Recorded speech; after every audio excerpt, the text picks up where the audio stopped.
ये कि शेर अगर जख्मी भी हो जाता है ना, वो शेर शेर ही रहता है, ठीक है। Exactly. और दूसरा हमारे जो टीवी थे वो तो हमने पाकिस्तान पे तोड़ दिए। ये देखे मेरे फोन में आपको लाइन नजर आ रही है, ये देखे ये लाइन नजर आ गई है। मैंने रिफ्रेश बार बार कर करके इंडिया ने जितना स्ट्रॉन्ग कमबैक किया है, मतलब न्यूजीलैंड को अप्रिशिएट आप जरूर करेंगे कि उन्होंने इनको इंडिया को इनके घर के ऊपर 46 पे ऑल आउट किया।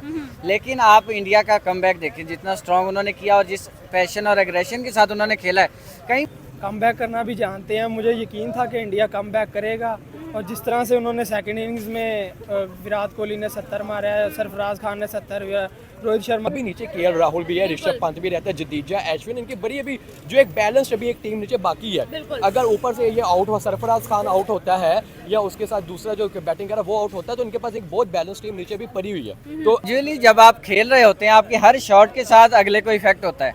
इंडिया ने 400 खाया उन्हीं से, लेकिन उसके बाद जिस तरह से उन्होंने चलाना शुरू किया, आप देखें ऑलमोस्ट हमें वनडे दिखाई दिया, 100 के स्ट्राइक रेट से हर प्लेयर खेला है। का दिन डिसाइडर होगा। अगर इंडिया अगर इसी तरह खेलता रहा तो हो सकता है कि वो कमबैक कर जाए। और अगर बांग्लादेश के साथ वन साइडेड मैचेस थे, एक डेढ़ दिन में भी मैच खत्म हुआ है। हेलो व्यूअर्स, अस्सलाम वालेकुम, पाकिस्तान, नमस्ते India. This is your host Adna Adil and you watching my YouTube channel. आज हम लोग बात करेंगे जी इंडिया वर्सेस न्यूजीलैंड में इंडिया की तरफ से जो कमबैक देखने को मिला डे 3 पर, उसके बारे में बात करेंगे। लोगों को क्या लगता है कि 46 में फर्स्ट इनिंग में ऑल टीम आउट करने के बाद क्या इंडिया जो है वो इस मैच को जीत सकता है, कमबैक कर सकता है? कल का दिन जो है वो डिसाइडर होगा। तो लोगों को क्या लगता है, क्या होने वाला है, कमेंट बॉक्स में आपने मुझे अपने राय के बारे में जरूर बताना है। चलते हैं आवाम की तरफ। वालेकुम सलाम, कैसे हैं? अल्लाह का करम। क्या नाम है? अली। अली, आज का हमारा क्वेश्चन होगा, आज हम बात करेंगे इंडिया वर्सेस न्यूजीलैंड के बारे में, और जिस तरह से इंडिया ने 46 पर ऑल आउट होने के बाद जो कमबैक किया है, क्या कहेंगे? पहली बात तो ये कि मैं बड़ा डिसअपॉइंट हो गया था इंडिया की पिछली सीरीज से, जो उन्होंने किया। अब यार 46 पर आउट हो गए सारे।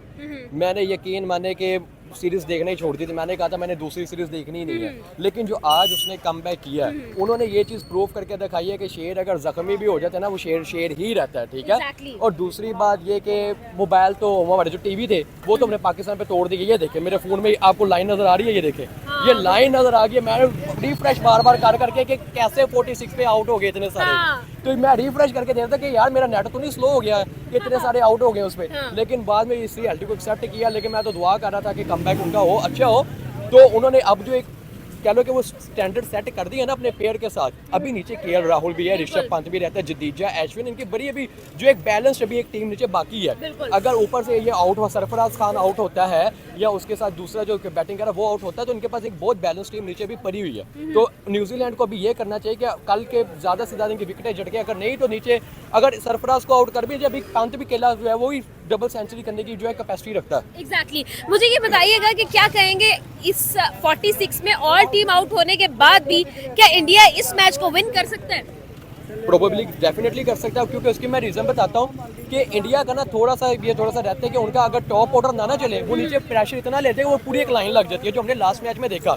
इस सीरीज के अंदर शर्मा भी चला, कोहली भी चला, ठीक है। तो जब उनका नाम नहीं, वो वैसे ही ब्रांड है ना, बंदे ही ब्रांड है। तो जब उनकी परफॉर्मेंस होती है ना, तो बाकी टीम को ऑटोमेटिकली मोटिवेशन आती है कि भाई हमारे कैप्टन ने ये स्कोर किया, हमने भी परफॉर्मेंस देंगे तो टीम में रहेंगे। तो उनकी परफॉर्मेंस चल रही है अभी वो। और सीरीज के बारे में क्या ख्याल है? कहा जाता है कि भाई कीवीज और न्यूजीलैंड वाले ही सिर्फ वाहिद वो टीम है जो टेस्ट में इंडिया को हरा सकते हैं। क्या आपको लग रहा है कि इस दफा इंडिया को इंडिया के घर में हराया जाएगा, वो भी न्यूजीलैंड की तरफ से? अच्छा, मैं एक चीज इसमें मेंशन करना चाहूंगा, जो न्यूजीलैंड इसने अपनी प्लेइंग 11 लेके आई वो बहुत बैलेंस लेके आई है, ठीक है। उनका टॉप ऑर्डर देख लो, मिडिल ऑर्डर देख लो, या उनके बॉलर्स देख लो, वो बहुत ही बैलेंस है। अभी देखो ना कि लास्ट मैच के ऊपर जो है सोटी वो इन पे भारी पड़ गया। एक स्पिनर, क्योंकि जो पिच है ना वो स्पिनर के ज्यादा सपोर्ट कर रही है, ठीक है, फास्ट की निस्बत। वो एज इंडिया को भी है क्योंकि अश्विन स्पिनर है उनके पास, जडेजा भी उनके पास स्पिनर है, ठीक है। और उनके पास जो बैलेंस टीम है ना उसका उनको बहुत ज्यादा एज मिलेगा। लेकिन अभी बात अगर देखी जाए ना, तो कीवीज की अगर मैं बात करूं, तो मुझे जहां तक लगता है कि अगर तो कल इंडिया जो है 250 से 300 के बीच में डिफेंडिंग देता है उनको, तो फिर चांस बनता है, अदरवाइज कीवी का बहुत मुश्किल है। बिल्कुल ठीक है जी, थैंक यू। एक तरफ पाकिस्तान ने इंग्लैंड को हरा दिया और सेम डे पे इंडिया ने भी एक कमाल का कमबैक करके दिखाया। एक ऐसी टीम जो 46 पे ऑल आउट हो चुकी थी, आज उसने जिस तरह से मैदान में दोबारा जो है वो मतलब आकर दिखाया है और जमकर दिखाया। क्या कहेंगे? जी बिल्कुल, दिस इज़ इंडिया।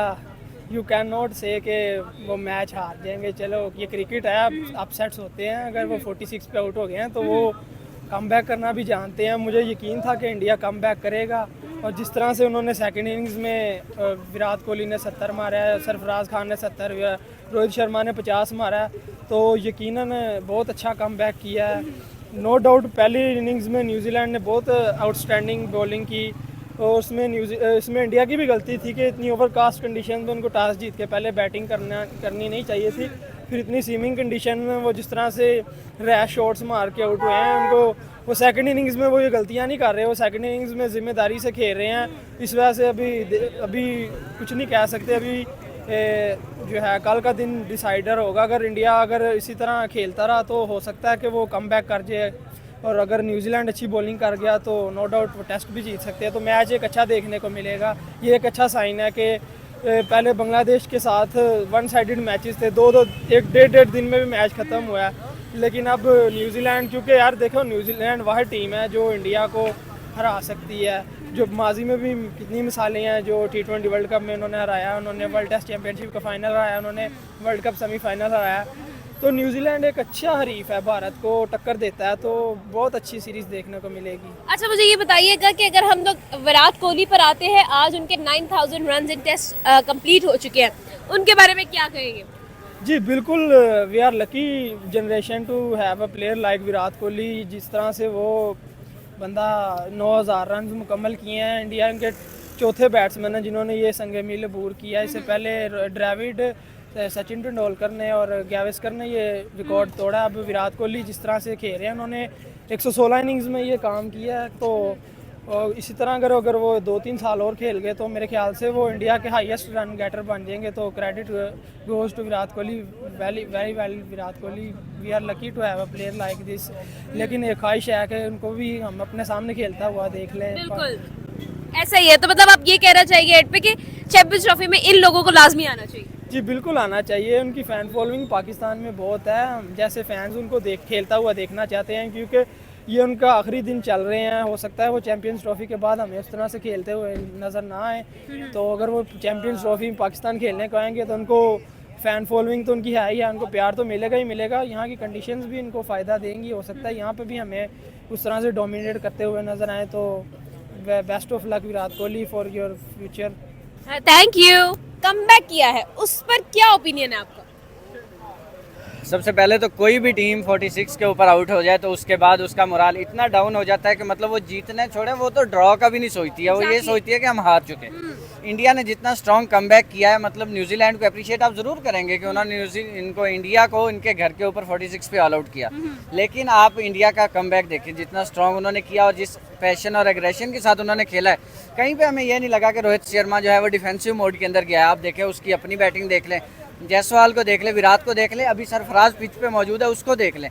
किसी एक प्लेयर से हमें ये नहीं लगा कि भाई काम ख़राब हो रहा है, इंडिया जो है वो डिफेंसिव मोड पे जा रहा है या मतलब ड्रॉ की तरफ जा रहा है। अभी तक उन्होंने जितना खेला है, कंपेटिटिव क्रिकेट खेली है, हार जीत जो है वो मुकद्दर होगी, लेकिन इंडिया का कमबैक बहुत स्ट्रॉन्ग था। आपको क्या लगता है सर कि 46 पर और टीम आउट करने वाली न्यूजीलैंड को जिस तरह से उन लोगों ने आज एग्रेशन दिखाया है, आपको नहीं लगता कि मतलब मोराल तो इंडिया का डाउन होना चाहिए था? यहाँ पर हमें न्यूजीलैंड के चेहरों पर मोराल डाउन होता हुआ नजर आया। देखें, ग्रेजुअली जब आप खेल रहे होते हैं, आपके हर शॉट के साथ अगले को इफेक्ट होता है।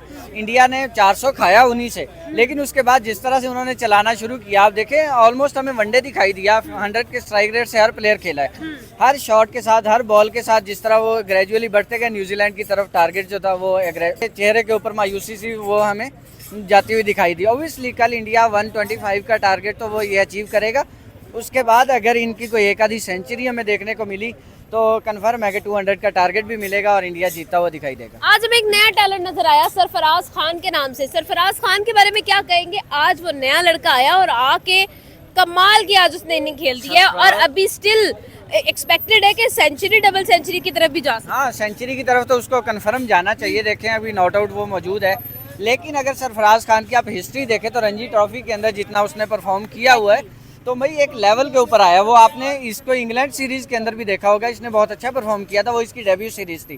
तो इंग्लैंड अगर बेसबॉल को धो सकता है तो यार ये न्यूजीलैंड क्या चीज़ है। जिस तरह से उसने परफॉर्म किया आउटस्टैंडिंग, सरफराज खान का खड़ा होना और ऋषभ पंत का खड़ा होना बहुत जरूरी है अगर इंडिया ने जीत की तरफ जाना है तो। बिल्कुल ठीक है जी, थैंक यू। नामुमकिन को मुमकिन जो बनाया वो इंडियन टीम है, और भाई क्लैपिंग है इंडियन की टीम के लिए। विराट कोहली भी वैसे ही बापों का बाप नहीं है, जिस तरह उसने T20 के फाइनल में आके परफॉर्म किया बड़े मैच के अंदर, यहाँ भी उसको पता लगा कि भाई यहाँ पे मेरी टीम को जरूरत है, उसने आके भाई आके 70 स्कोर ठोक दिए। सरफराज की बात करें, उसने 70 स्कोर ठोक दिए, और भाई न्यूजीलैंड के तो आने जो है वो बाहर निकल के भाई हमारे साथ ये इंडिया ने कर क्या दिया, हो क्या गया है। हमने तो क्या ही दिया कि हम जीतेंगे, ये करेंगे, वो करेंगे, लेकिन इंडिया उल्टे पाँव ही जो है मैं पड़ गया। तो भाई इंडिया जो है इन न्यूजीलैंड को नहीं पता था कि इंडिया के खिलाफ जो भी स्टेटमेंट देता है, जो कोई बात करता है, भाई वो फिर नहीं छोड़ता। भाई इंग्लैंड जो है वो स्टेटमेंट देके गया, वो मारा गया। बांग्लादेश स्टेटमेंट किया, वो मारा गया। न्यूजीलैंड भी बेचारा उसी डगर पे चल रहा है, मतलब कि जिसने छतर खाने होते हैं वो स्टेटमेंट देते थे इंडिया के साथ, और जनाब जनाब उल्टा हो गया, ऐसे हो जाता है, जनाब आओ जी मारो जनाब। मतलब कि ये इंडिया की सिचुएशन है। आप हिसाब लगाएं कि अभी 3 आउट हुए हैं, और भाई उसके अंदर जो है वो कितना ज़बरदस्त स्कोर करके 125 की जो है वो लीड रह गई है। और होपफुली अभी तो 4-5 प्लेयर नीचे पड़े हुए हैं, नीचे के तो बॉलर भी वो बैट्समैन है, और होपफुली कि जो है वो इंडिया 250-300 का टारगेट कर जाए तो मेरे हाल में न्यूजीलैंड के लिए काफ़ी, क्योंकि डे 4 के 5th के अंदर जो है वो पिच बड़ी रफ हो जाएगी, और उसके अंदर फिर जो इंडिया के स्पिनर्स धमाल नचाएंगे ना, फिर वो फिर मज़ा आएगा। फिर अश्विन की 5 देखने को मिलेंगे, जसप्रीत बुमराह की नज़र आएंगी, फिर जडेजा की नज़र आएंगी, फिर जो है वो मैच का पता लगेगा कि भाई कितने 46 पे आउट होते हैं और कितने जो है वो 100 पे आउट होते हैं। 46 पर आउट होने के बाद, ऑल टीम आउट होने के बाद भी इंडिया ने चौक नहीं किया, इंडिया ने कमबैक किया है। ये मैच इंडिया 46 पे आउट होने के बाद भी जीत जाएगा। ऑफ कोर्स जीत जाएगा, जिस तरह की सिचुएशन अभी लग रही है। पहले तो कल तो कह रहे थे कि 30-40% है, गूगल पे देखा था वो तो वैसे ही जो है वो 1-2% बता रहा था, लेकिन इंडिया ने भाई कहाँ से 0 से परसेंटेज से कहाँ पे जो अपने आप को 80-90% पे ले आया है। तो इस टाइम इंडिया की स्ट्रॉन्ग पोजीशन है, इंडिया विनिंग पोजीशन में। इंडिया जो है वो ड्रॉ की तरफ नहीं गया, डिफेंडिंग की तरफ नहीं गया, अटैकिंग मोड पे गया है, और आज भी जो है वो T20 की तरह ही खेला। कोई जो है वो रफ क्रिकेट नहीं खेली, कोई जो है वो ज़्यादा ब्लॉकिंग नहीं की, अच्छी क्रिकेट खेली है, जो कि इसका पॉजिटिव रिस्पांस इंडिया को विन के लिहाज से मिलेगा। आखिरी सवाल मुझे ये बताइएगा, 9000 रन कंप्लीट हो गए विराट कोहली के, उसके बारे में क्या कहेंगे, क्या में अभी, लेकिन ये है कि लेजेंड है, उसके जो है वो होपफुली कि जल्दी 10,000 भी पूरे हो जाएं। तो मेरे हाल में सबसे ज़्यादा T20 में या किसी और प्लेयर के भी हैं, मुझे इसका आइडिया नहीं, लेकिन भाई विराट कोहली लेजेंड है और पूरी दुनिया उसको जो है वो अप्रिशिएट करते हैं, हम भी उसको अप्रिशिएट करते हैं। Congratulations, thank you.